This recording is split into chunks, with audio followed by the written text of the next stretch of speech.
The longship's hull scraped against the frozen shore of Heinavik, ice cracking beneath its weight like bones in the jaws of a wolf. Freydis Haraldsdottir stood at the prow, iron chains binding her wrists, her once noble clothing now tattered rags against the biting northern wind.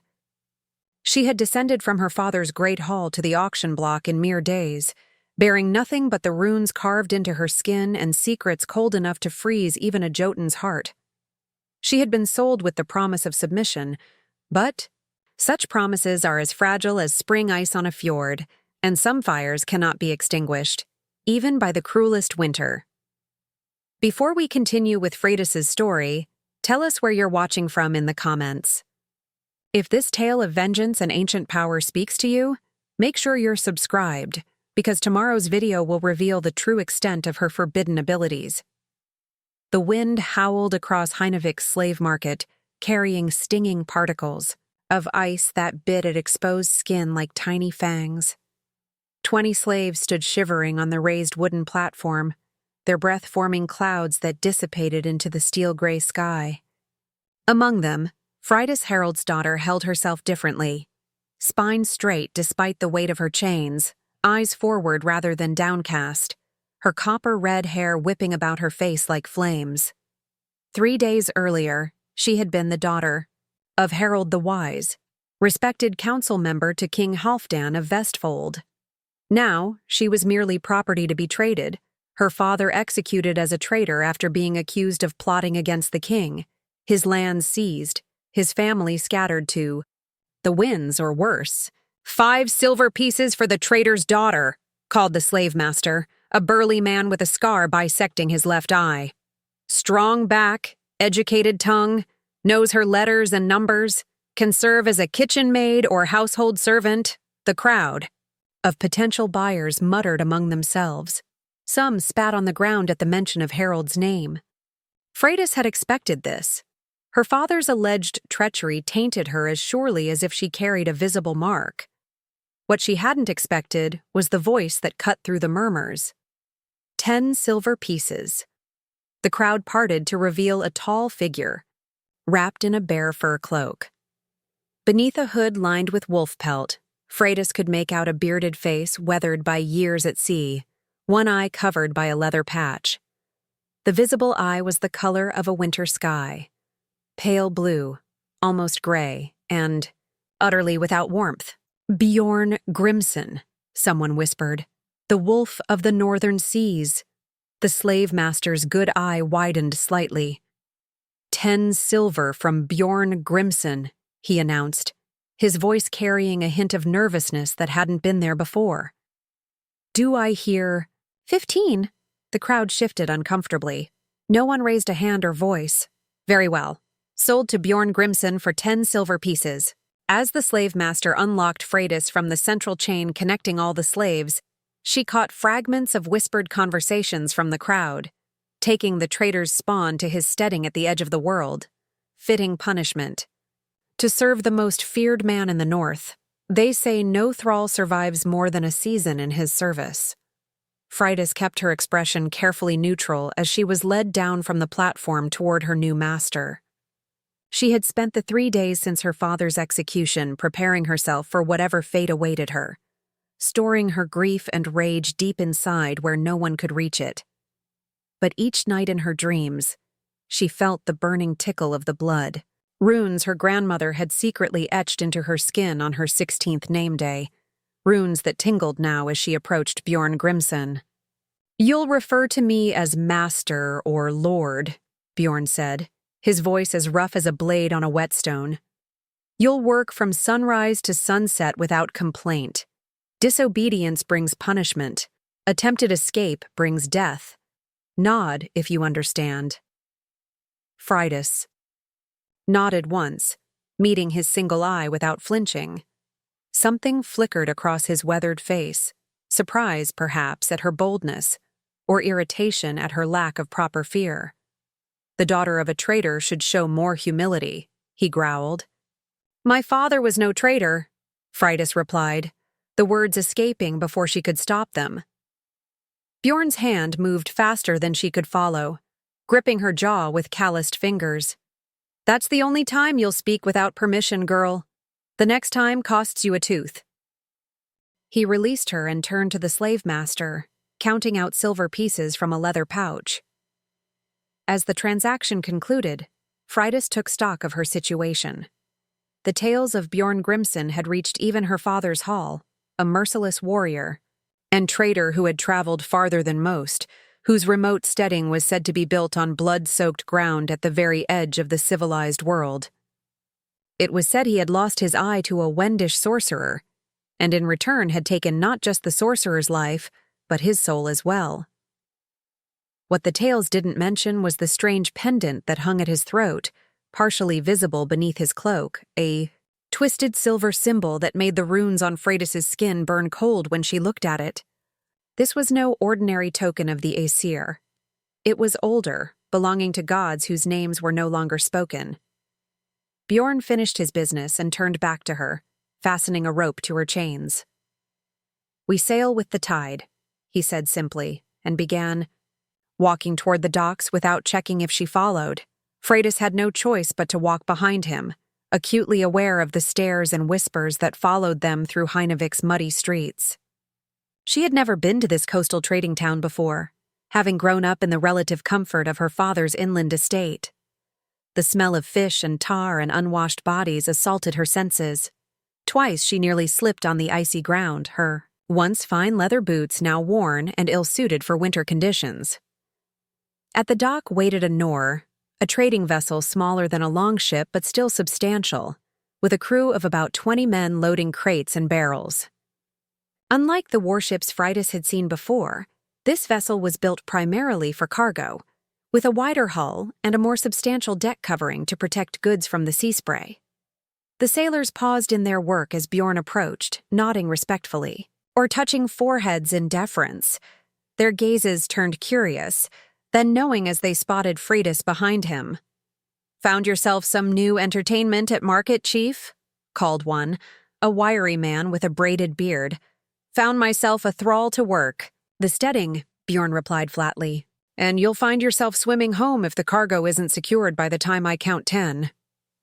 The man grinned, but returned to his work with newfound urgency.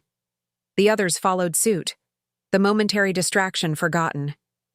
Bjorn led Freydis aboard and directed her to sit near some covered cargo at the stern. "Don't move, don't speak to the crew," he instructed, before turning his attention to preparations for departure.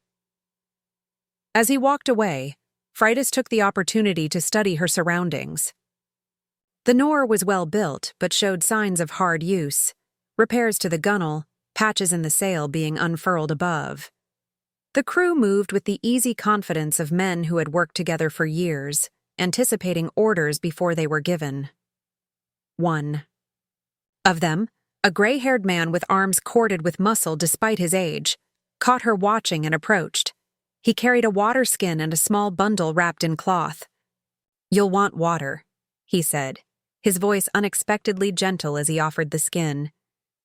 "And there's bread and dried meat here. It's a 3-day journey to the steading if the winds favor us. Longer if they don't." Freydis hesitated, uncertain if accepting these offerings would violate Bjorn's command not to interact with the crew. The old sailor seemed to understand her dilemma. "I'm Thorald, the shipmaster," he explained, second only to Bjorn himself. "You've permission to take what I offer." She accepted the water and food with a nod of thanks, suddenly aware of how thirsty and hungry she was. The slave master had provided only the minimum necessary to keep his merchandise alive and nothing more. "They say you're Harold the Wise's daughter," Thorald said, keeping his voice low. Freydis froze, the water skin halfway to her lips. "I served with your father once long ago," Thorald continued. "Before he became a counselor, before Bjorn—" He glanced toward the bow where Bjorn was engaged in conversation with the navigator, then fell silent. Before Bjorn what? Freydis found herself asking despite her determination to remain silent and unnoticed. Thorald's weathered face revealed nothing. "It's not my place to speak of such things," he said after a moment. Only know that at the steading, walls have ears and shadows have eyes. Guard your tongue and your thoughts." With that cryptic warning, he moved away to oversee the final preparations for departure. Freydis ate sparingly of the provisions, knowing she would need to make them last. As she chewed the tough dried meat, she considered Thorold's words. There was clearly history between Bjorn and her father, something beyond the general knowledge. That Harald had once been a warrior before becoming a counselor and respected law speaker. Something Thorold had deemed dangerous to speak of openly. The Nor pulled away from the dock, oars pushing against the icy water until they cleared the harbor and could unfurl the sail fully. Heinavik grew smaller behind them, and with it, the last connection to Freydis's former life. She closed her eyes and allowed herself, just for a moment, to remember. Her father's hall with its carved pillars and smoky warmth. Her mother, dead 3 winters now, but still a presence in the herbs hanging from the rafters that she had gathered and dried. Her younger brother Leif, who had been away fostering with their mother's kin when the king's men came. Was he safe? Did he even know what had happened? And beneath these memories, burning like embers in the darkest corner of her mind, lay the knowledge her grandmother had imparted before her death, the secret of the blood runes, the power that lay dormant in Freydis's veins, power that could call down the very end of all worlds if unleashed. "The ancient ones have marked you, child," her grandmother had whispered as she traced the patterns on Freydis's skin with a bone needle and a mixture of ash, herbs, and her own blood. "When the time comes, you will know how to wake them. But beware, to summon is easier than to banish. What you call may devour more than your enemies." Freydis had dismissed these words as the ramblings of an old woman too long immersed in the old ways. Now, with everything stripped from her, she wondered if there might be truth to them after all. She opened her eyes to find Bjorn Grimson standing before her, his single eye studying her with unnerving intensity. "You don't weep," he observed. "Most noble daughters would be sobbing by now, having lost everything." Freydis met his gaze steadily. "Would weeping change my circumstances?" His mouth twitched, almost a smile, but too cold to truly be one. "No, but it would be expected." "I've found expectations rarely align with reality," she replied, then quickly added, "My lord," remembering her place.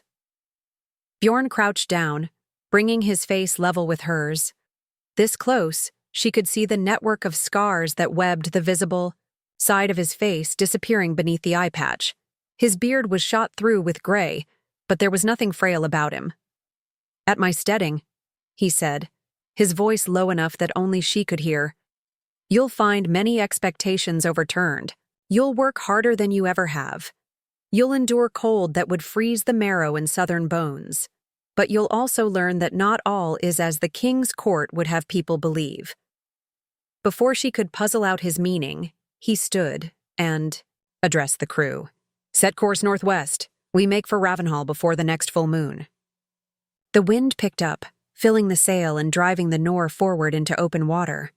Spray from the bow occasionally reached even the stern where Freydis sat, the icy droplets stinging her face. She pulled her tattered cloak tighter around her shoulders, knowing it provided little true protection against the elements. As darkness fell, the crew lit oil lamps that swung from posts, casting dancing shadows across the deck. Someone produced a bone flute and began playing a melancholy tune that seemed to blend with the sound of the waves and wind. The sailors not actively working gathered near the center of the vessel, sharing a skin of something stronger than water, their breath clouding in the frigid air. Freydis remained where she had been placed, watching, listening, learning. The chains on her wrists had begun to chafe, the cold metal leaching warmth from her body. She found herself automatically cataloging useful information. Which sailors? Deferred to which others, suggesting a hierarchy beyond the obvious command structure. Where weapons were stored? How many men would be on watch during the night? Such observations had been part of her education as a counselor's daughter. The ability to read a room, to understand the currents of power flowing beneath the surface, of social interactions. Her father had insisted she learn these skills alongside her brothers, believing knowledge was a weapon sharper than any sword. A wise leader sees not just what is, he had told her, but what could be. They understand the pattern of threads in the great weaving of fate. Now those lessons would serve a different purpose: survival. As if summoned by her thoughts, Bjorn appeared again, carrying a fur. Without a word, he dropped it beside her. "We'll reach colder waters before dawn," he said. "I've paid good silver. For you. No sense in letting you freeze before you've earned your keep." With that pragmatic statement, he moved away, calling out instructions to adjust their heading slightly. Freydis unfolded the fur, wolf, she noted, thick and surprisingly well preserved. She wrapped it around herself, the immediate warmth it provided almost shocking after hours of creeping cold. As she settled beneath this unexpected comfort, her fingers brushed against something sewn into the lining, a small pouch containing what felt like stones or bones.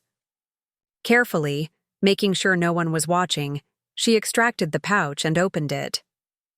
Inside lay 3 small stones, each inscribed with a rune. Awaz, the rune of the horse, representing transportation or transition. Dagaz, the rune of daylight, breakthrough and awakening. And Sowilo, the sun rune, signifying guidance, success, and power. Freydis's heart quickened. These were not just any runes, but a specific combination her grandmother had taught her, a charm for protection during journeys of transformation. How had they come to be hidden in a fur that Bjorn Grimson had just happened to give her? She quickly returned the pouch to its hiding place as Bjorn's massive form appeared once more at the bow, his silhouette black against the fading light. The strange pendant at his throat seemed to gleam with its own inner light as he turned to scan the horizon. For the first time since the king's men had dragged her father away, Freydis felt something other than cold rage or numb shock, a tiny spark of curiosity, of possibility. There was more to Bjorn Grimson than the fearsome reputation that preceded him, more to her fate, perhaps, than simply existing as a slave until death provided release. As the stars appeared in the clear northern sky, she traced the pattern of the blood runes hidden beneath her clothing, feeling them pulse in response like a second heartbeat. Whatever awaited her at Ravenhall, she would face it not just as a thrall, but as the daughter of Harold the Wise and the inheritor of knowledge. Older than the gods themselves, the sea stretched endlessly before them, dark and powerful. Somewhere beyond it lay her future, uncertain but perhaps not as predestined as it had seemed on the auction block. The runes had found their way to her. Perhaps in time she would find her way to whatever destiny they foretold. Dawn broke across, the sea in ribbons of pale gold, illuminating the Norse path through waters increasingly dotted with ice flows. Freydis awoke from fitful sleep, her body stiff from cold despite the wolf fur. The rune pouch pressed against her hip, where she had hidden it within the folds of her tattered dress. She sat up carefully, aware of sailors moving about the deck, preparing the morning meal. Before we continue, if you're enjoying Freydis's journey so far, make sure to hit that like button. Your support helps more stories of ancient power and Viking vengeance reach our community. 3 days at sea had taught Freydis much about her new master and his crew. Bjorn Grimson spent most of his time at the prow, consulting with Thorald, or staring out at the horizon as if searching for something only he could see. When he spoke, the crew listened with uncommon attention, not merely the deference owed to a captain, but the focused silence reserved for one whose words might contain layers of meaning. Thorald had continued to bring Freydis food and water, though he rarely spoke beyond necessary instructions. The other sailors gave her a wide berth, some making protective signs when they thought she wasn't looking. Whether this was due to her status as a trader's daughter or something else, she couldn't determine. "Land ahead," came a call from the man perched in the lookout position near the mast. "Ravenhall approaches." Freydis rose to her feet, chains clinking as she strained to see past the sailors gathering at the railings. Through gaps between their bodies, she caught glimpses of a shoreline unlike any she had seen before. Towering black cliffs rising directly from the sea, broken only by a narrow inlet guarded by stone formations that resembled massive ravens with outstretched wings. Impressive, isn't it? Bjorn's voice came from behind her, causing her to start. He had approached silently despite the rolling deck. The ravens were carved by those who came before us. Some say they're guardians, others say they're a warning. Warning of what, my lord? Freydis asked, curiosity temporarily overcoming her resolve to speak only when necessary. Something resembling amusement flickered across Bjorn's face. That depends on what you bring through the passage. For those with ill intent, the ravens portend death. For others, he shrugged. We shall see what they foretell for you, traitor's daughter. The Nor navigated the narrow passage between the stone ravens, the current growing stronger as they entered the protected harbor beyond. Freydis caught her breath at the sight that greeted them. A settlement hugged the inner curve of the bay, structures built of dark timber and slate climbing, the terraced cliffside. Unlike the haphazard arrangement of buildings in most coastal villages, Ravenhall appeared designed with purpose, each level connected by wide stone staircases, the largest structures occupying the highest terraces. Dominating the uppermost level stood what could only be the great hall that gave the settlement its name. A massive timber structure with a distinctive curved roof reminiscent of an upturned ship's hull. Its front was decorated with intricate carvings, and even from a distance, Freydis could see the gleam of beaten metal adorning its central doors. Not what you expected? Bjorn asked, noting her expression. No, my lord, Freydis admitted. Tales speak of your steading as less civilized. Bjorn's single eye narrowed slightly. Tales serve those who tell them, girl. Remember that. The Knor docked at a well-built wharf where several other vessels were already moored. Fishing boats mostly, but also what appeared to be another trading vessel of foreign design. People moved about the lower level of the settlement with purpose, carrying goods, mending nets, or working at various crafts. To Freydis's surprise, many appeared to be thralls, judging by their simple clothing and the occasional iron collar, or bracelet marking their status. Yet they moved with a freedom she hadn't expected, some even engaging in conversation with those who were clearly free men and women. Bjorn gave orders for the cargo to be unloaded, then turned to Freydis. Time to see your new home, thrall. He unfastened the rope from her chains, but left the manacles in place. Follow. Freydis stepped onto the wharf, legs unsteady after days at sea. The air here was different, still cold, but with a strange stillness, as if the surrounding cliffs held back the worst of the winter winds. Smoke from cooking fires created a haze that hung over the settlement, carrying scents of fish, bread, and something unfamiliar, sweet and pungent at once. As they proceeded up the first of the stone staircases, Freydis noticed how people reacted to Bjorn's presence. Unlike the fearful deference shown in Heinavik, the inhabitants of Ravenhall acknowledged him with respect but little apparent terror. Some even greeted him by name, receiving a nod or brief word in return. More remarkable were the occasional glances, directed at Freydis herself, not the contempt or morbid curiosity she had faced in Heinavik, but a strange assessment, as if they were measuring her against some unknown standard. The settlement is larger than I imagined, she ventured, hoping to learn more. 300 souls when all are present, Bjorn replied, surprising her with a direct answer. More in summer when the trading season peaks. We maintain our own here. They passed a smith working at an open forge, hammer striking in rhythm against metal that glowed orange in the dim morning light. The man paused in his work, raising his hammer in silent greeting as Bjorn passed. His bare arms were covered not just with the expected burns and scars of his trade, but with intricate tattoos, similar to the runes Freydis carried hidden beneath her clothing. Our smith, Ulfar, Bjorn explained, following her gaze. Former thrall. Earned his freedom 3 winters past, but chose to remain.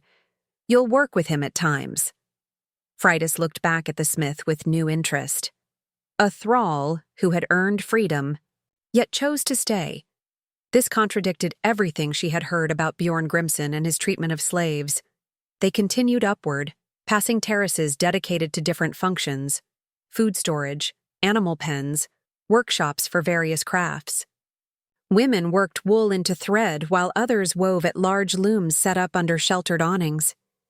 Children darted between buildings, engaged in what appeared to be games rather than labor. At the 3rd level, Bjorn led her toward a substantial timber house set slightly apart from the others. Unlike the great hall above, this structure was built in the traditional style, with a central hearth and sleeping platforms along the walls.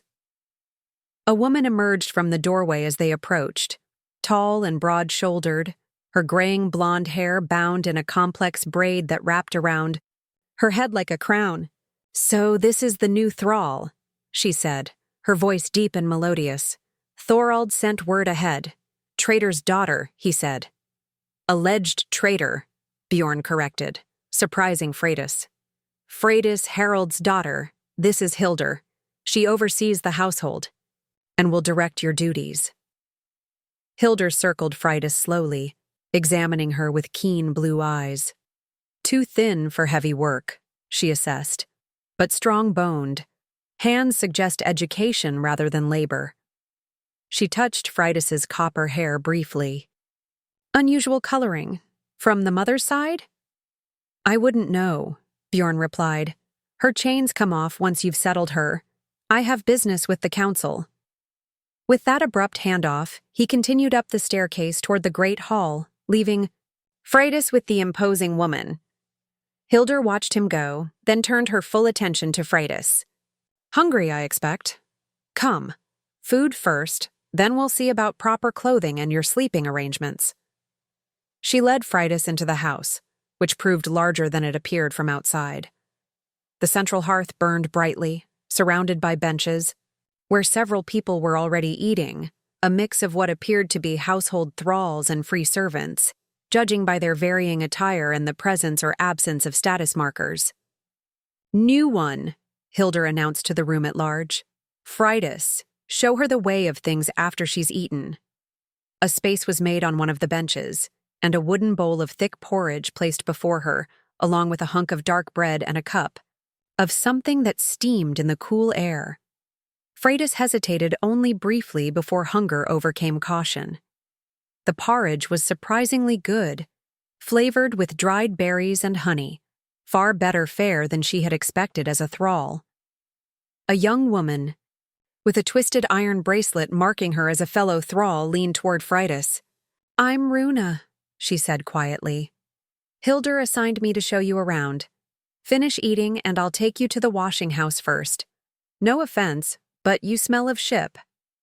Despite herself, Freydis almost smiled at the blunt assessment.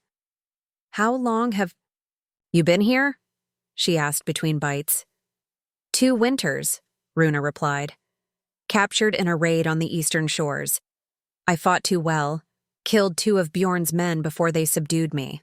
He said such spirit deserved the chance to earn a place rather than a quick death." Freydis studied the young woman with new interest. Runa's matter-of-fact delivery contained neither resentment nor gratitude, merely a statement of circumstance. "And have you earned a place?" Freydis asked. Runa gestured to the iron bracelet. "Not freedom yet, but I've been entrusted with responsibilities. I oversee the chicken coops and help with the goats. Small things, but mine to manage." She nodded, toward Hildur, who was speaking with an older man near the hearth. "If you work well and learn quickly, Hildur advocates for more privileges. Defy her, and you'll find yourself gutting fish in the cold until your fingers bleed." Freydis consumed the rest of her meal in thoughtful silence. When she finished, Runa led her out of the house and across the terrace to a smaller structure, from which steam rose through a vent in the roof. "Washing house," Runa explained. "We're fortunate here. Hot springs beneath the settlement provide warm water year-round. It's one of the reasons Ravenhall thrives in this harsh place. Inside, the washing house was divided into sections. The first contained large stone basins where women were cleaning clothing by pounding it with wooden paddles. Beyond that lay a steamy room with a series of wooden tubs, some occupied by bathers. Thralls bathe on alternate days from free folk, Runa explained, except for those working in food preparation who bathe daily. Today happens to be a thrall day, so you're in luck. She led Freydis to a small anteroom where worn but clean clothing hung on pegs. Leave those rags to be burned. Select something that fits. Then you can wash properly before Hildur assigns your duties. Freydis hesitated, acutely aware of the blood runes hidden beneath her filthy dress and the rune pouch concealed within its folds. Is there privacy for changing? Runa looked amused. Modesty doesn't last long here in the north. But, yes. Behind that screen. She pointed to a wooden partition in one corner of the room. Be quick about it, though. Others are waiting. Behind the screen, Freydis hastily removed her tattered garments. The blood runes stood out against her pale skin, intricate patterns that followed the curve of her ribs, the line of her spine, the inside of her thighs where they would be hidden even when bathing. Quickly, she extracted the rune pouch and concealed it in her hand. She selected a simple thrall's outfit, woolen dress, undergown, and leg wrappings that seemed close to her size. As she dressed, she carefully transferred the rune pouch to a small pocket sewn into the new dress, designed to hold personal items like a knife or fire striker. When she emerged, Runa nodded approval. Better already. Now for the rest of you. She led Freydis to an unoccupied tub and demonstrated how the spring water was channeled through clay pipes into the wooden baths. Soap is there. Don't waste it. It's traded from far south and valuable. I'll return when you've finished to show you to the thrall quarters. Left alone, Freydis sank into the hot water with an involuntary sigh of pleasure. She had not been properly warm since before her father's arrest. The heat penetrated her aching muscles, loosening knots of tension she hadn't realized she carried. For a brief moment, she allowed herself to simply experience the comfort, setting aside thoughts of captivity and revenge. As she washed away the grime of her journey, she considered what she had observed of Ravenhall so far. Nothing aligned with the fearsome tales told about Bjorn Grimson and his remote steading. The thralls were treated better than in many noble households she had visited with her father. The settlement was ordered, prosperous, almost civilized in a way that contradicted its isolation. Most puzzling was Bjorn himself. The man who had threatened to knock out her teeth on the auction block had also corrected Hildur's assumption about her father's treachery.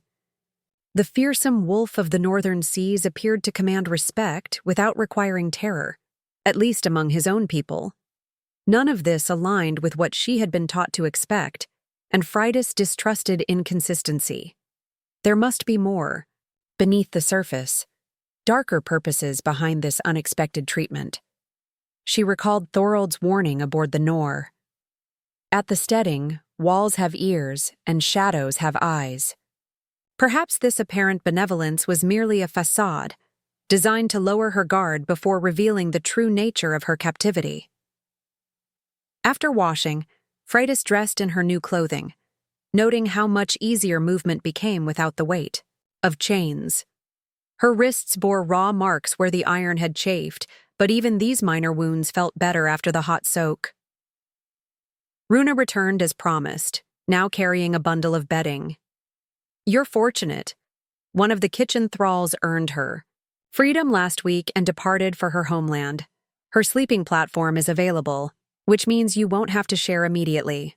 She led Freydis to another building near the household hall, a long, low structure with a central hearth and platforms built along the walls, much like the thrall quarters in any large northern household. The difference lay in the details. Each sleeping area had a small chest for personal belongings. The platforms held stuffed mattresses rather than simple straw, and furs were available for warmth. You're here. Runa indicated a platform in the corner, somewhat separated from the others. The location is good. closer to the fire than most, but with some privacy. The chest has basic necessities: comb, cup, eating knife. Meals are taken in the main hall unless you're assigned duties that require eating elsewhere. Freydis set down her bedding, examining her new accommodations with care. What duties am I likely to be assigned? Runa shrugged. Depends on your skills and Hilder's assessment. New thralls usually start with simple tasks: gathering eggs, helping. In the kitchens, cleaning. As abilities become apparent, assignments change. She glanced toward the door, then lowered her voice. Word is you're a traitor's daughter, counselor's child. That means you can likely read and figure sums? Freydis nodded cautiously. Such skills are valued here more than you might expect. Runa continued. Bjorn trades with lands far to the east and south. Records must be kept, communications translated. If you prove trustworthy, such work is warmer than chicken coops in winter. Why are you helping me? Freydis asked directly. Runa's expression grew serious. Because someone did the same for me when I arrived. Because survival here depends on understanding the true nature of Ravenhall, not the tales told elsewhere. She touched the iron bracelet at her wrist. We may be thralls, but there are worse fates and better possibilities for those who prove worthy. Before Freydis could question her further, the door opened, and Hilder entered. Settled in? Good. Time to earn your keep, traitor's daughter. Follow me. Runa gave Freydis an encouraging nod before departing for her own duties. Freydis followed Hilder back into the crisp air outside, wondering what her first test would entail. Bjorn tells me you're educated, Hilder said as they walked. That your father was a counselor who taught you letters and figures. Is this true, or mere auction block boasting to increase your price? It's true, Freydis confirmed. I can read and write in our tongue and the Latin script. I know figures and accounts, Hilder nodded, seemingly satisfied. Then your first task is one that requires such skills. The winter stores must be inventoried before the council meeting tomorrow. You will assist Leif the steward with counting and recording. She led Freydis to a large structure built into the cliff face itself, a storeroom where foodstuffs were protected from the elements by both timber construction and the natural insulation of stone. Inside, a thin man with a wispy beard was already at work, counting barrels and making marks on a piece of scraped hide.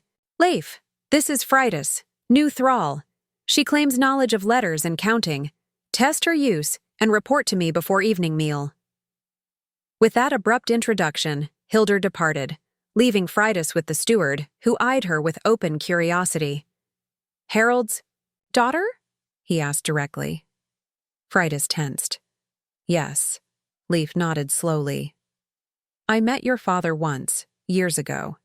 He judged a dispute over fishing rights fairly when others would have favored the stronger party. A good man. He wasn't a traitor, Freydis said quietly, testing the waters. Few here would assume he was, Leif replied, surprising her. Halfdan's court has grown corrupt under Ivar's influence. Many good men have been labeled traitors of late. He handed her the hide and a piece of charcoal. Show me your skill. Record the remaining count of dried fish. There, those racks. By type and quantity. As Freydis set to work, her mind raced with this new information. The steward spoke of her father with respect, and of King Halfdan's court with disdain. He mentioned Ivar, surely Ivar the Whisperer, the king's newest and most influential advisor, who had been among those accusing her father of treachery. How did this remote settlement seem to hold views that contradicted the official position of the kingdom? What was Ravenhall's true purpose, and why had Bjorn Grimson, of all people, brought her here? As she counted bundles of dried cod and carefully recorded the numbers, Freydis felt the blood runes warming against her skin, a warning her grandmother had taught her that powerful forces were gathering. Whether those forces would prove to be allies or greater threats than she already faced remained to be seen. The council chamber occupied the eastern wing of Ravenhall's great hall, its windows positioned to catch the first light of dawn. 7 high-backed chairs carved with different animal totems formed a semicircle around a central hearth. Bjorn Grimson sat in the chair marked with a wolf, his expression unreadable as the other council members debated. Before we continue with Freydis' story, tell us in the comments if you've spotted any clues about what's really happening at Ravenhall. If this tale of hidden powers and Viking intrigue has captured your attention, make sure you're subscribed for tomorrow's continuation. The southern settlements report increased patrols from Halfdan's forces, said an elderly woman whose chair bore the likeness of a fox. Her white hair was bound in intricate braids interwoven with small amber beads that caught the firelight. 3 villages have been accused of harboring traitors. Fields burned, livestock slaughtered. Ivar's work, growled a burly man seated in a bear-carved chair. His beard was plaited with iron rings, and scars crisscrossed his massive forearms. Halfdan was never cruel before that snake whispered in his ear. Fear makes even good kings cruel, Gunnar, the old woman replied. And Ivar knows how to cultivate fear. We're not here to discuss Halfdan's character, Bjorn interrupted. The question before the council is whether to accelerate our plans in light of these new developments. A slender man whose chair featured a raven leaned forward. Unlike the others who wore practical northern garb, he was dressed in a manner suggesting eastern lands. A long tunic of patterned silk beneath a fur-lined vest, his dark beard trimmed short in foreign fashion. The signs are not yet aligned, he cautioned. The binding must occur at the precise moment or all is lost. We cannot rush this simply because Halfdan's men burn a few villages. Easy for you to say, Hakim, snapped the bear man. Your people aren't being slaughtered. The foreign man's dark eyes flashed. I have lost as much as any here to this conflict. Do not presume to... Enough. Bjorn's voice cut through the rising tension. We each carry our burdens, but our purpose remains unified. Hakim speaks truth about the timing. The binding cannot be rushed. He turned to a silent figure seated in a chair carved with a serpent. A woman wrapped in shadows despite the hearth's glow, her features obscured by a hood pulled low. What say you, seeress? Do the omens change? The hooded woman stirred slightly. When she spoke, her voice seemed to come from everywhere and nowhere at once, resonating in a way that made the hairs on Freydis' neck stand up as she listened from her hiding place behind the chamber's great doors. The threads remain as woven, the seeress intoned.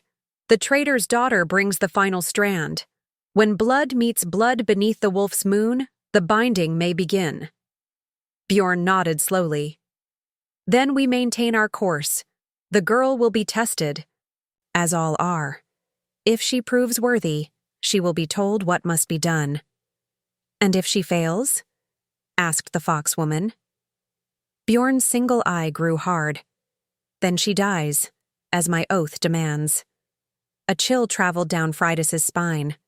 She had come to the great hall, on Leif's instruction, carrying inventory records that needed Bjorn's approval. Finding the main hall empty, she had followed the sound of voices to this chamber, hoping to complete her task and return to the storerooms. Instead, she had discovered a conspiracy whose nature she couldn't yet determine, one that somehow involved her directly. The seeress's words echoed in her mind. The traitor's daughter brings the final strand. They had been expecting her, perhaps had even arranged for her to be sold at Heinavik's slave market, knowing Bjorn would purchase her. But, for what purpose?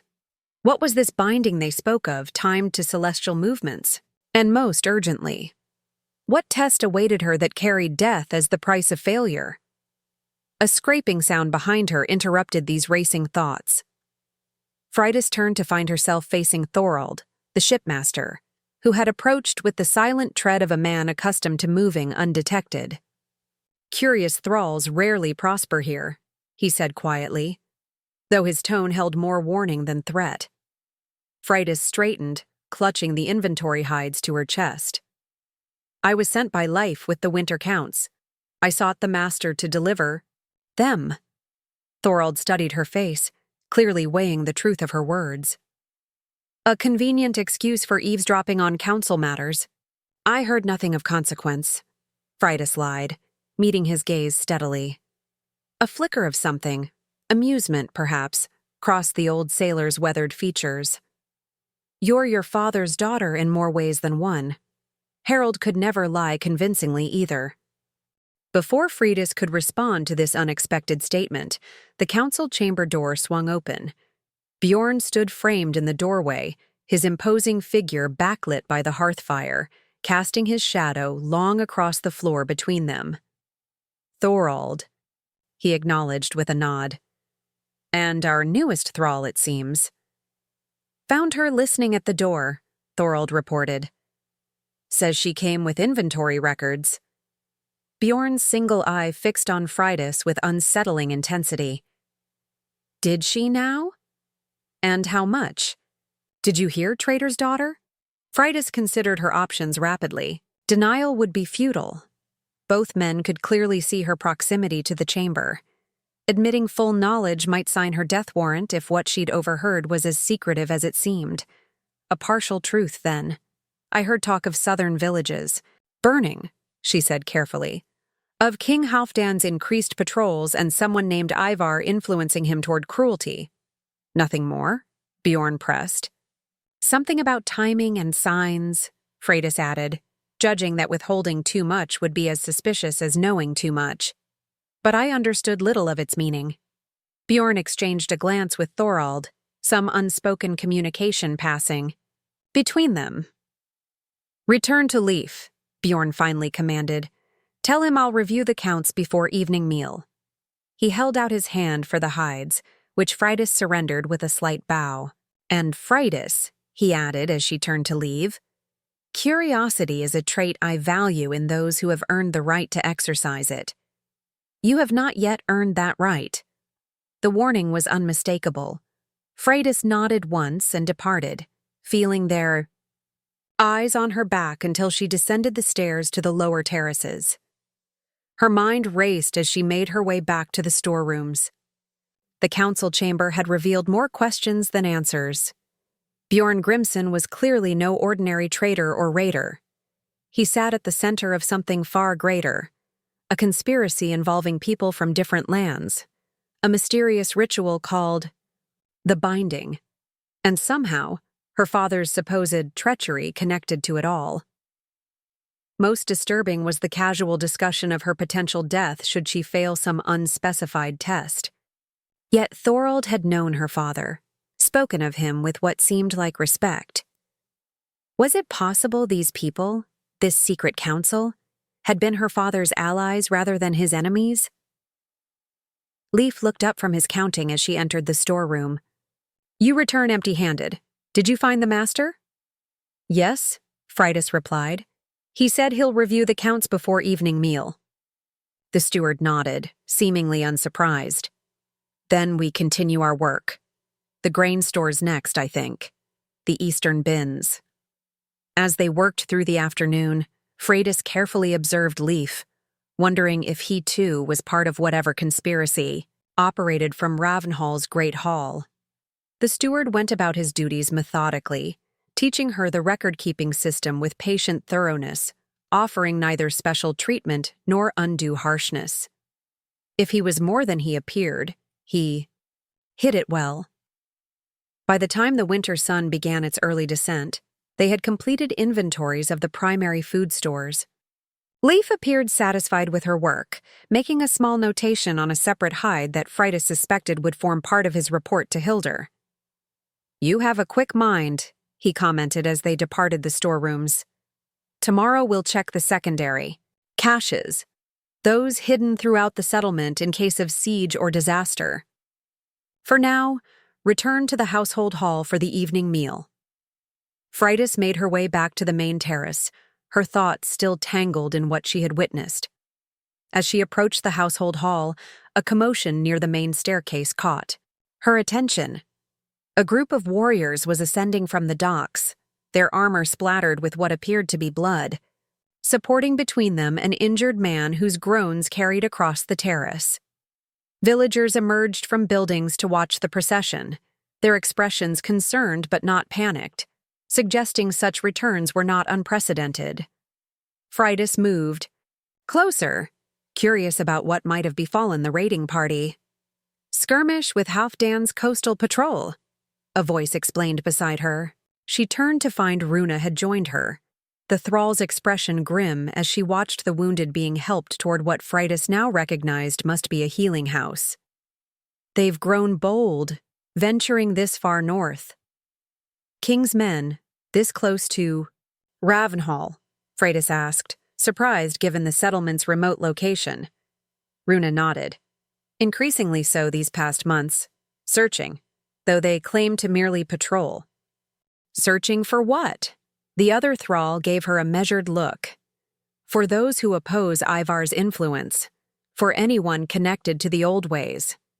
She touched the iron bracelet at her wrist, turning it so that Freydis could see a small symbol etched into the metal, a rune similar to those hidden on Freydis's own skin. "For people like us." Before Freydis could question this revelation, Hilder's commanding voice rang out across the terrace, summoning thralls to their evening duties. Runa squeezed Freydis's arm briefly, a gesture of unexpected solidarity, before, hurrying toward the kitchens, Freydis found herself assigned to serve at the high table in the Great Hall, a duty normally reserved for trusted servants rather than new thralls. Hilder provided brief instructions on the proper serving protocol, then added with meaningful emphasis, "You will hear much at the high table. You will remember none of it beyond practical instructions directed to you. Understood?" It was clearly a test, perhaps the beginning of the trial Bjorn had mentioned to his council. Freydis inclined her head in acknowledgement, recognizing that her response to whatever she witnessed during the meal would be closely observed. The Great Hall of Ravenhall proved as impressive inside as its exterior had suggested. Massive timber, pillars carved with intertwining creatures supported the high ceiling, from which iron chandeliers hung, their dozens of oil lamps casting warm light over the gathered assembly. Tapestries depicting scenes of both battle and mystical significance adorned the walls, their colors still vibrant despite obvious age. Long tables filled the majority of the space, with the high table positioned on a slightly raised platform at the far end.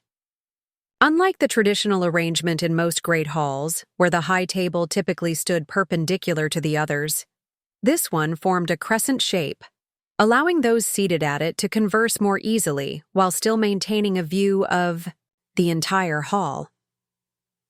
Freydis took her position behind the central section where Bjorn would sit, as Hilder had instructed. Other servants and thralls moved with practiced efficiency, laying out trenchers and cups, filling pitchers with mead and ale. The hall gradually filled with Ravenhall's free folk, taking their places according to some hierarchy Freydis had yet to fully understand. When Bjorn entered, accompanied by the council members she had glimpsed earlier, a respectful hush fell over the gathering. They took their places at the high table, Bjorn at the center, the foxwoman and bearman to his right, the foreign man called Hakim and a previously unseen woman of middle years to his left. Notably absent was the seeress, whose sepulchral voice had chilled Freydis's blood during the council meeting.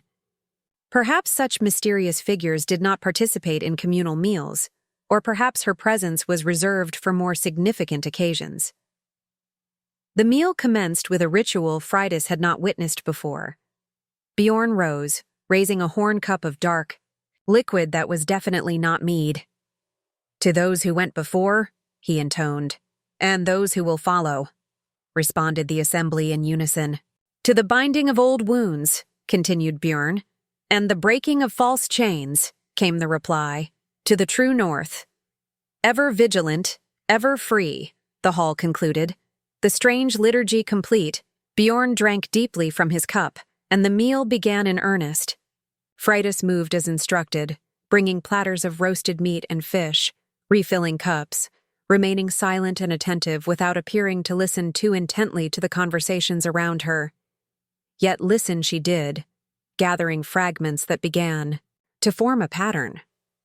"Messenger from the Southern Alliance confirms they'll stand with us when..." The boy's visions grow stronger. Hakim says the bloodline is true.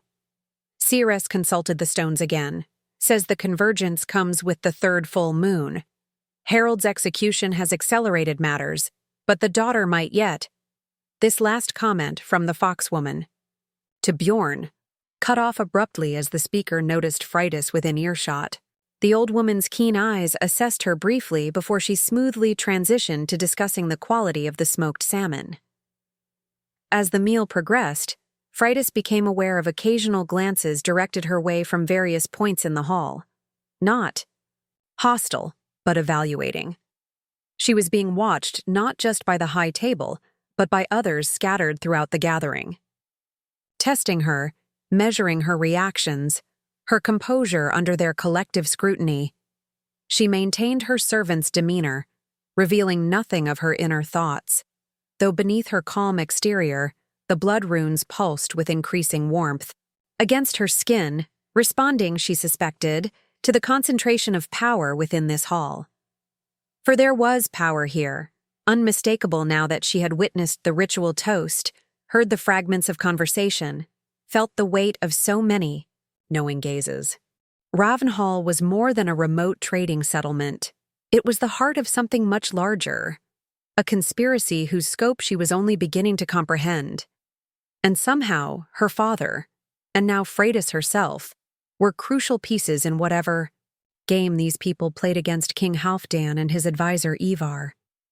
The blood runes tingled more intensely as she passed behind Bjorn's chair, the strange pendant he wore seemingly responding to their proximity. She nearly dropped the pitcher she carried as a jolting sensation like lightning passed between the pendant and the largest rune etched along her spine. Bjorn's head turned sharply, his single eye narrowing as he studied her. For a heartbeat, Freydis feared he had somehow sensed the reaction, that her secret was discovered. But he merely held out his cup for refilling, his expression giving nothing away. As she poured the mead with hands she fought to keep steady, Bjorn spoke quietly, his words meant for her ears alone. Your father's last words before the axe fell were, "The North remembers."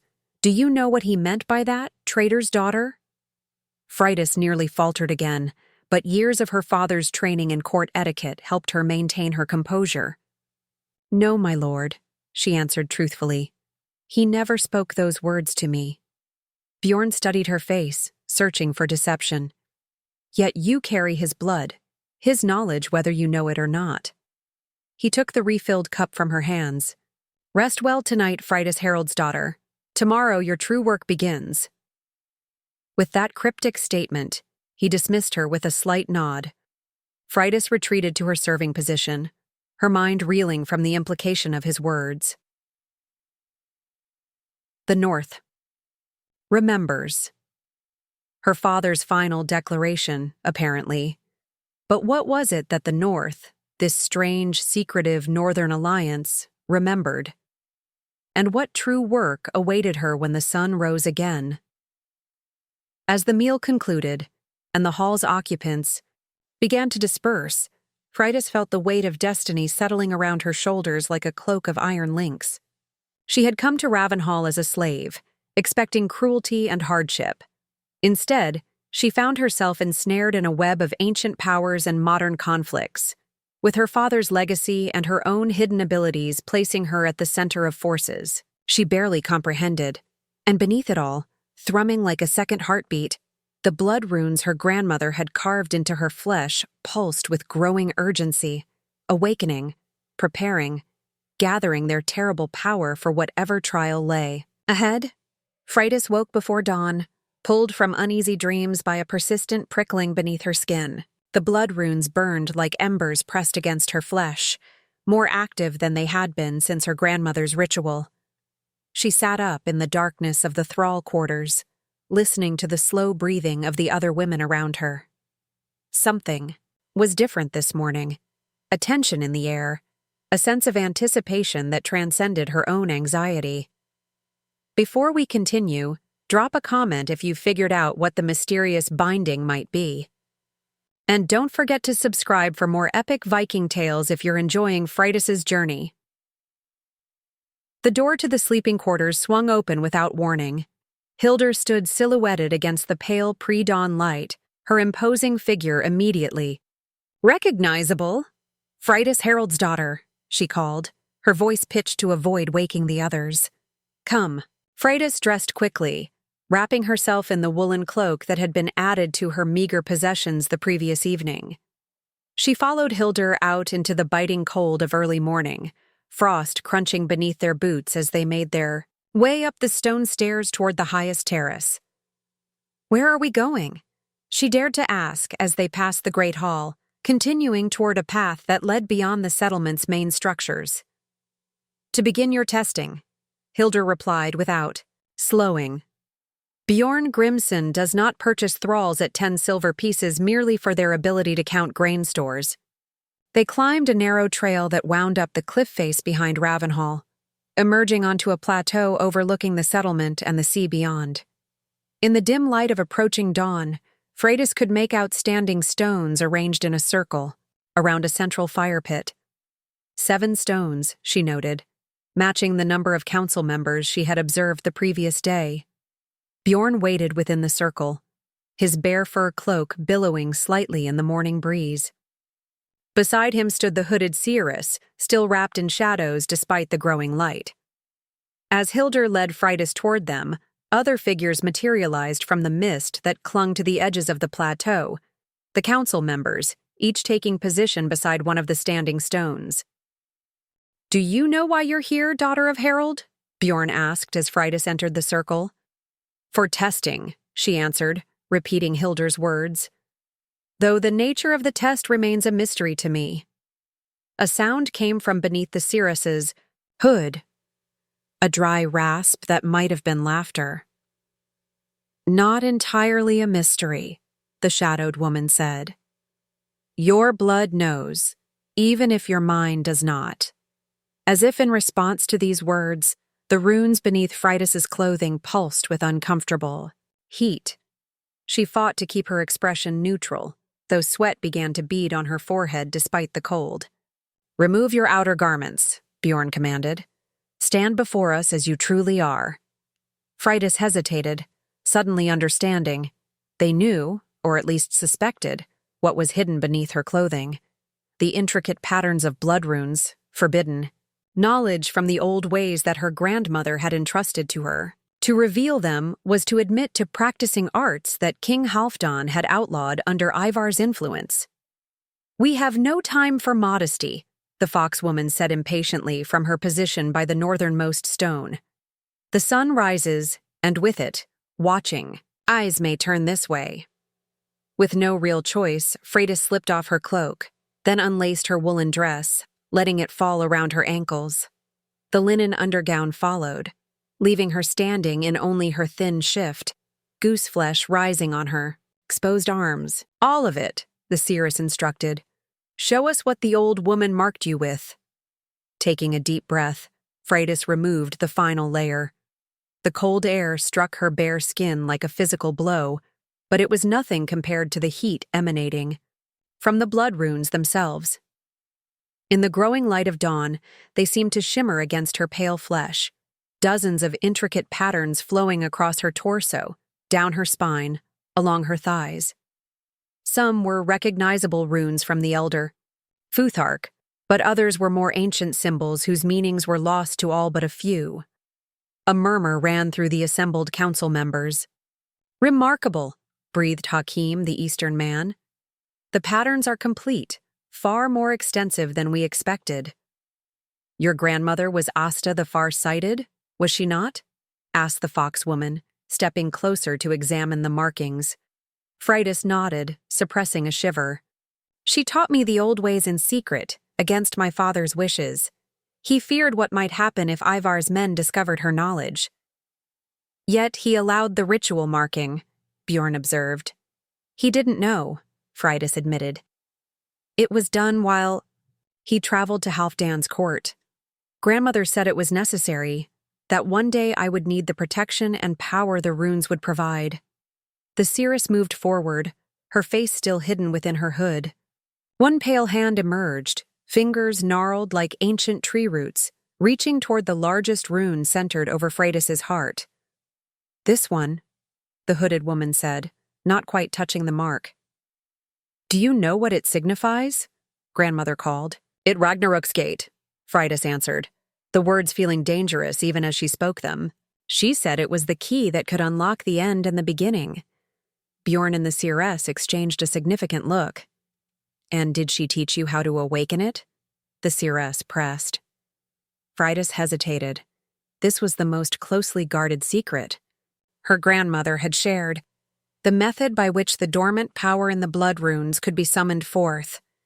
To reveal it would place her fate entirely in these people's hands. "She taught me," Freydis finally acknowledged, but she warned that to summon such power was to invite destruction, that it should be used only in the direst need when all other hopes had failed. The foxwoman nodded approvingly. "Wise counsel. Many who carry the old knowledge lack such restraint. Get dressed," Bjorn instructed, tossing her clothing back to her. "You've passed the first test. You carry the markings we need and you understand their gravity." As Freydis gratefully pulled her garments back on, Bjorn addressed the council. "The bloodline is true. The markings are in place. We can proceed."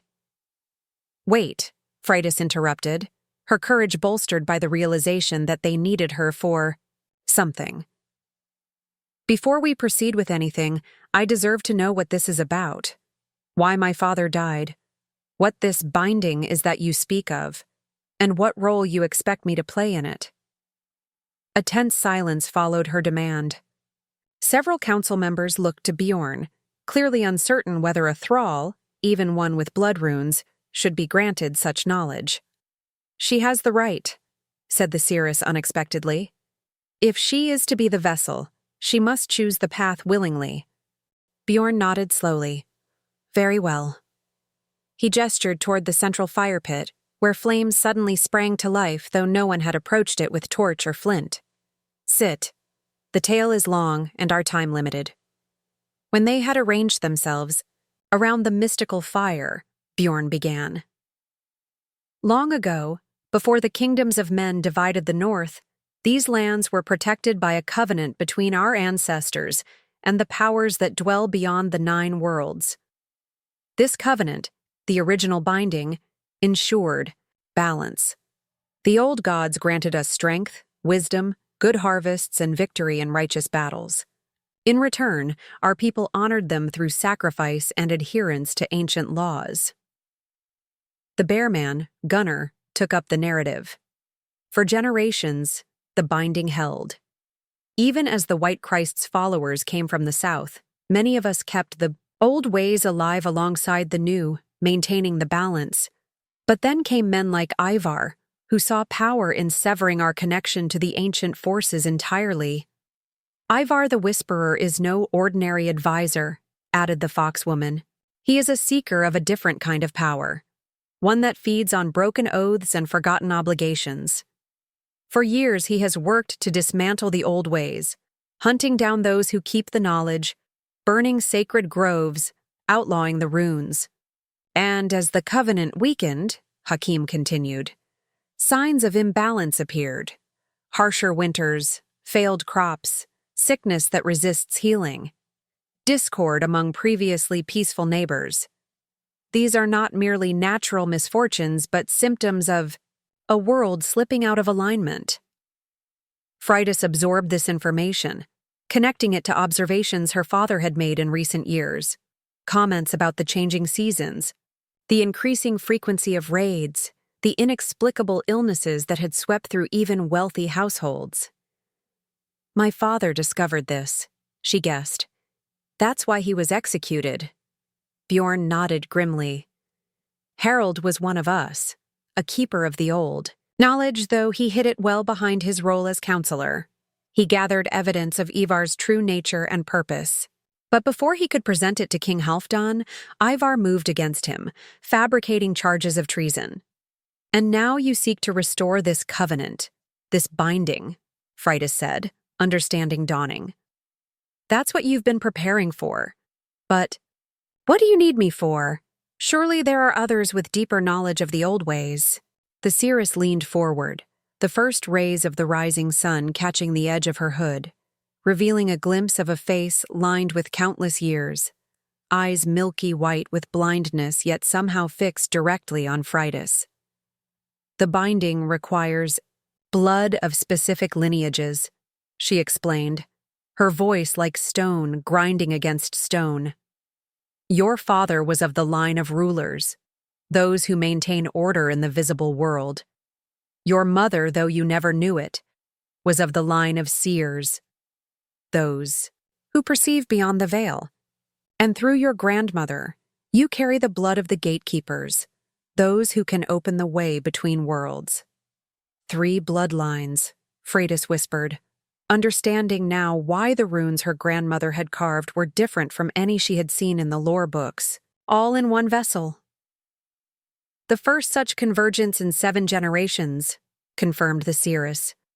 That is why Ivar sought your father's death, and would seek yours if he knew you lived.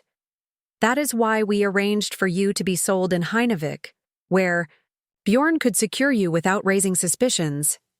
You used me, Freydis said, anger rising. Let me believe my life was forfeit, that I would live and die a thrall. We protected you, Bjorn countered firmly. Had we approached you openly, Ivar's spies would have marked you before you left your father's hall. Your apparent disgrace and enslavement has been your greatest shield. The logic was sound, though it did little to soothe Freydis's indignation. And now, what exactly do you require of me for this binding ritual? The council members exchanged glances, a silent communication passing between them. When the wolf's moon rises 3 nights from now, the seeress finally said, you will use the power of your blood runes to open Ragnarok's gate, not to unleash destruction, but to channel the ancient powers into a new covenant. Your blood, freely given, will renew the bonds that Ivar has sought to sever. And if I refuse? Freydis challenged, though the blood runes pulsed against her skin as if eager for the task described. Then the imbalance continues, Bjorn said, simply. Winters grow harsher, crops fail, sickness spreads, and eventually, when the pressure of unbound forces grows too great, true Ragnarök will come. Not as the controlled opening of a gate, but as the shattering of all boundaries between worlds. Freydis looked around the circle, studying each face for signs of deception. She found none, only grim determination and the weight of knowledge too heavy for most to bear. I need time to consider, she said finally. Bjorn nodded. You have until tomorrow's sunset to give your answer. But know this, Freydis Haraldsdottir. Sometimes the greatest freedom comes in accepting the fate woven for us by the Norns. Your grandmother knew this when she marked you. Your father knew it when he pursued the truth about Ivar, even at the cost of his life. As the council members rose, signaling the end of the meeting, the seeress remained seated, her blind eyes still fixed on Freydis. One more thing you should know, the ancient woman said when the others had moved out of earshot. The binding requires tremendous power, more than even your blood runes may safely channel. There is risk. You mean I might die? Freydis stated flatly. Death would be a simple outcome, the seeress replied. There are worse fates for those who open gates they cannot close. If your will falters during the ritual, if your purpose becomes clouded by doubt or fear or anger, the forces you summon may consume more than just your life. Why tell me this? Aren't you afraid I'll refuse? The blind woman's lips curved in what might have been a smile. I tell you because truth is the foundation of true power. Lies may build temporary strength, but only truth endures beyond the grave. She paused. And I'm not afraid you'll refuse because I've seen all possible paths from this moment forward. In every one where mankind survives, you stand at the center of the binding circle 3 nights hence. With that unsettling pronouncement, the seeress rose with surprising agility for one so ancient and made her way down the path, leaving Freydis alone beside the dying fire, the weight of decision heavy upon her shoulders. The wolf's moon hung, bloated in silver in the night sky, casting long shadows across Ravenhall's highest plateau. Freydis stood at the center of the stone circle, her body adorned with nothing but the intricate blood runes and ritual markings freshly painted over them, with a mixture of ash, herbs, and sacrificial blood. 7 fires burned between the standing stones, their flames unnaturally steady despite the wind that whipped across the exposed hilltop. If you've been following Freydis's journey from slave to potential world savior, make sure to hit subscribe and the notification bell. Tomorrow I'm sharing an exclusive video about the historical basis for blood runes in Norse culture. Her decision had come not at sunset as Bjorn had allowed, but in the dark hours of the previous night. Lying awake in the thrall quarters, Freydis had felt her grandmother's runes shifting beneath her skin, resonating with ancestral memory. She had seen visions, her father standing proud before King Halfdan, speaking truths that could not be unheard. Her mother, whom she barely remembered, weaving patterns of light between her fingers as she sang ancient lullabies. Her grandmother, bent over a smoking bowl, reading omens in the curling tendrils that rose from burning herbs. These were her bloodlines, ruler, seer, gatekeeper, and they had converged in her for a purpose. By dawn, she had sought out Bjorn to give her answer. Now, as midnight approached, the council took their positions at each of the 7 stones. The seeress stood directly north, her hood thrown back to reveal a face so ancient it barely seemed human, mapped with wrinkles deep as fjords, eyes white as winter sky. Bjorn positioned himself at the stone marked with a wolf, divesting himself of his cloak to reveal a torso covered in ritual scars and tattoos that mirrored some of Freydis's own markings. "The hour comes," intoned the seeress, raising gnarled hands toward the moon. "The vessel is prepared. The circle is formed. Let the binding begin." The council members began a low chant in a language Freydis recognized as far older than the Norse tongue. Words her grandmother had whispered during the blood rune ritual, syllables that seemed to catch in the throat and resonate in the bones rather than simply being spoken. Bjorn approached Freydis, carrying a ceremonial knife crafted from a material that gleamed with an oily iridescence unlike any metal she had seen before. "Your blood, freely given," he said, offering her the blade hilt first. Freydis took the knife, feeling it hum against her palm as if alive. According to the ritual instructions she had been taught through the day, she was to open her veins and let her blood flow into the carved channel at the center of the circle, a channel that connected to smaller grooves forming a pattern that, viewed from above, created the Ragnarök gate symbol that marked her chest. But as she raised the blade to her wrist, a commotion erupted from the path leading up to the plateau. Torches appeared, accompanied by the clamor of armed men. The chanting faltered as Gunnar, the bear warrior, drew his sword. "Halfdan's men," he growled. "We are betrayed." A line of soldiers crested the hill, led by a tall figure in an ornate cloak. Unlike the warriors behind him, he carried no visible weapon, yet he radiated menace more potent than any blade. His face was obscured by a deep hood, but Freydis knew, instinctively, who this must be. "Ivar," breathed the foxwoman, fear evident in her voice. The hooded figure raised a hand, and his soldiers halted at the edge of the stone circle. When he spoke, his voice was surprisingly melodious, almost hypnotic in its cadence. "How disappointing to find such distinguished council members reduced to practicing peasant superstitions," he said, mockery evident in every word. "And on such a lovely night, when civilized people should be warm in their halls." Bjorn stepped forward, positioning himself between Ivar and Freydis. "Your timing is impeccable as always, Whisperer, though your presence is unwelcome. Come now, Grimson. Did you truly believe I wouldn't notice when you gathered all the remaining bloodlines in one place?" Ivar pushed back his hood, revealing a face of startling beauty. Features so perfect they seemed carved from marble, pale eyes that reflected the moonlight like mirrors. I've been hunting the last gatekeeper for years. And here she stands, conveniently prepared for sacrifice. Freydis gripped the ritual knife tighter, the blood runes on her skin burning with increasing intensity. The gate within her was responding to Ivar's presence, recognizing something inhuman beneath his perfect exterior. "You're not what you appear to be," she said, the realization dawning. "You're not even of Midgard." Ivar's lovely mouth curved in a smile that never reached his eyes. "Clever child. No wonder Asta marked you so thoroughly." He took a step forward, and the air around him seemed to ripple.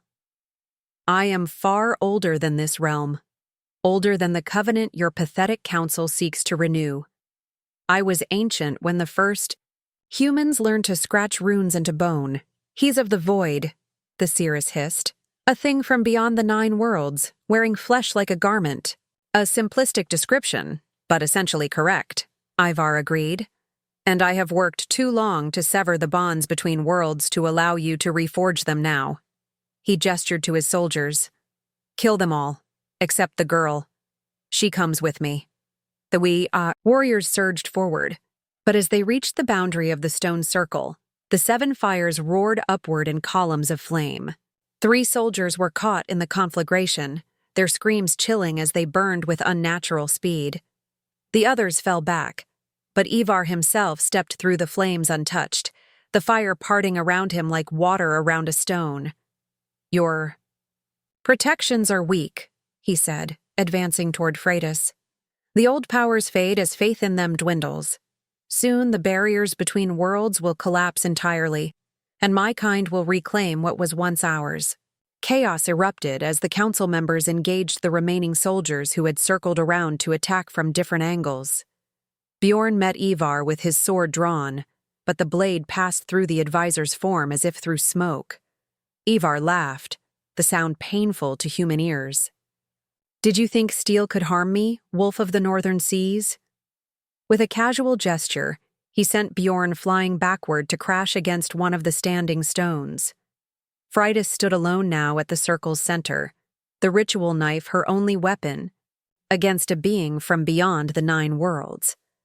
The blood runes burned like fire against her skin, responding to the proximity of the void entity. "Your grandmother knew what was coming," Ivar said, circling her predatorily. "She prepared you well.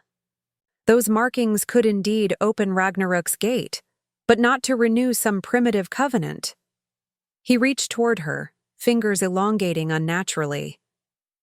"They could tear open the very fabric between realms, allowing my kind unfettered access to this world. And that, dear Freydis, is exactly what I intend to use you for." Understanding crystallized in Freydis's mind. This had been Ivar's plan all along, not to prevent the ritual, but to corrupt it. To use her as a gateway not for renewal, but for invasion. Around her, the council fought valiantly, but was clearly outmatched. Hakim had fallen, a spear protruding from his chest. The foxwoman stood back to back with Gunnar, both bleeding from multiple wounds. Only the seeress remained untouched, her blind eyes fixed on Freydis as if waiting. Time seemed to slow as Freydis recalled her grandmother's words. "When the moment comes, you will know how to wake them." The runes weren't just markings. They were a map, a key, and a weapon all at once. And she had been prepared not just to open a gate, but to control what passed through it. Decision made, Freydis plunged the ritual knife into her own palm. Blood welled instantly, dripping down her arm and onto the carved channel in the stone beneath her feet. But instead of following the intended pattern toward the outer circle, she turned her bleeding hand toward Ivar and spoke words that seemed to rise from somewhere deep within her ancestral memory. "Blood calls to void, void answers blood. I name you, outsider. I bind you, trespasser. I command you, formless one." Ivar's perfect features contorted in surprise, then rage as her blood moved against natural law, floating through the air in droplets that orbited him like tiny moons. Where they touched his flesh, they sizzled and burned, revealing glimpses of something utterly alien beneath his human disguise. "What are you doing?" he hissed, his voice distorting, layering into multiple tones speaking simultaneously. "What I was born to do," Freydis answered, certainty filling her. "Not to open Ragnarok's gate for destruction or renewal, but to close the cracks you've already created." The blood runes on her body now glowed with blue-white light, emanating from within rather than reflecting the fires around them. She felt power surging through her veins, the combined strength of her 3 bloodlines awakening fully. "I am ruler, maintaining order," she cried, and the ground beneath Ivar cracked open, revealing not earth, but a swirling vortex of stars and darkness. "I am seer, perceiving truth." The glamour of humanity fell from Ivar completely, revealing a writhing mass of shadows and light with too many limbs and eyes scattered across its undulating surface. "I am gatekeeper, controlling passage." The vortex below the creature began to pull it downward, its many appendages grasping futilely at the air. Ivar, or the thing that had worn that name, screeched in a frequency that shattered stone and dropped humans to their knees. "You cannot send me back alone. The way is opening in many places. My kind are already coming through." "Then I'll give them a path to follow," Freydis answered, stepping forward despite the pain radiating from the now blazing runes. With her bloodied hand, she grasped what might have been the entity's central mass. A path straight back to the void. The creature's shriek intensified as Freydis poured her will and blood into the connection between them. She felt herself becoming a conduit, not opening a gate as the council had planned, but becoming the gate itself. Through her blood and flesh, she created a channel that pulled not just Ivar, but called to all void entities that had slipped through the weakening barriers between worlds. Around the circle, impossible shadows began to tear themselves from the ground and air, streaming toward Freydis and the captured Ivar. They fought the pull, their alien forms twisting in ways that hurt human eyes to witness. But the call of her blood was stronger than their resistance. The strain was immense. Freydis felt her body beginning to tear apart from the inside, the runes burning through flesh as they channeled more power than human form was meant to contain. Blood wept from her eyes, ears, and nose as she maintained her grip on the void. "Entity? Freydis!" Bjorn had regained consciousness and was struggling toward her, hand outstretched. "You must let go. It will consume you." But she couldn't release her hold. Not until the passage was sealed, the invaders banished back to their rightful realm. She could feel them now. Dozens, perhaps hundreds of void entities scattered across the northern lands, all being drawn inexorably toward her position, through her, and back into the abyss from which they had emerged. The blood price must be paid. The seeress's voice came from what seemed a great distance. But it need not be paid alone. Through vision blurred, with blood and pain, Freydis saw the ancient woman approach, followed by the remaining council members. One by one, they cut their palms and added their blood to hers. Bjorn's warrior strength, the foxwoman's cunning, Gunnar's endurance, even Hakim's last breath as his life ebbed away. "The council stands with the vessel," they chanted in unison. "The binding transforms but does not break." Their combined sacrifice created a new pattern, not the renewal they had planned, but a sealing, a cleansing, a purification. The void entities, Ivar among them, compressed into a single point of absolute darkness that hung suspended for one breathless moment before imploding with a thunderclap that echoed across the 9 worlds. In its place remained a shimmering barrier, visible only to those with the sight, a renewed boundary between realms, stronger than before because it had been forged in willing sacrifice rather than obligation. Freydis collapsed, her body smoking from the power that had coursed through. The blood runes had burned themselves out, leaving silver-white scars in their place, permanent reminders of what had happened this night. Bjorn caught her before she hit the ground, cradling her with unexpected gentleness. "Is it done?" she whispered, her voice raw. "It is done," the seeress confirmed, kneeling beside them. "The barriers are restored. Ivar and his kind are banished. The balance returns." "Though not as we expected," Bjorn added, looking around at their fallen comrades and the destruction left by the battle. Freydis tried to smile, though she tasted blood on her lips. "Grandmother always said, expectations rarely align with weird. Save." "Your strength," Bjorn urged, tearing strips from his cloak to bind her most severe wounds. "The healing springs of Ravenhall still flow. You will recover." But both knew her injuries went far beyond the physical. The power that had transformed her into a living gate had extracted its price from flesh and spirit alike. She would never be the same. Dawn broke over the plateau, the first rays of sun illuminating the aftermath of their desperate stand. The remaining soldiers had fled when their commander revealed his true nature. The council had been reduced to half its number, but across the northern lands, the first whispers of change were already spreading. Warmer winds where bitter cold had prevailed. The retreat of sickness from afflicted villages, the calming of tensions between neighboring settlements. As Bjorn carried Freydis down from the plateau toward Ravenhall, no longer a thrall but something far more complex, she gazed up at the lightening sky. "What happens now?" she asked. Bjorn looked down at her, his single eye reflecting the dawn. "Now we rebuild. The council will need new members. The North must be guided through this transition." He paused.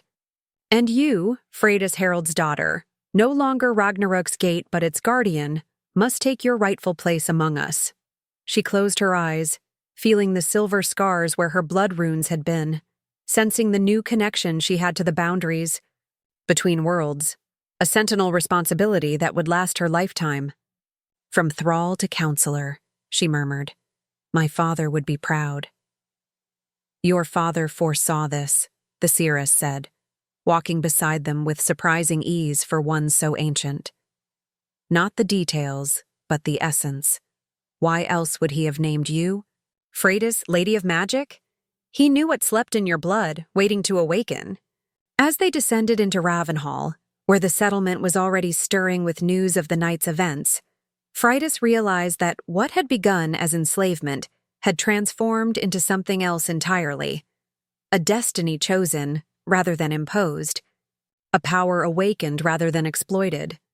She had been sold with chains on her wrists and despair in her heart. She emerged reborn, scarred but sovereign, no longer defined by others' perceptions, but by the choices she had made when facing the void itself. And somewhere in the darkness beyond the 9 worlds, the boundary she had created hummed with her essence, a living barrier that would bear witness to her sacrifice for generations to come. That's how the traitor's daughter, sold into slavery, came to save the 9 worlds from destruction, not by summoning Ragnarök as her captors feared, but by preventing it through sacrifice and will stronger than any void entity could overcome. If this tale of Viking magic and ancient powers resonated with you, make sure to subscribe to my channel for more epic Norse sagas brought to life. Hit that notification bell so you don't miss my upcoming video on the historical blood runes that inspired this story. Until next time, remember that sometimes those branded as traitors are the true heroes of a tale not yet fully told. Skull.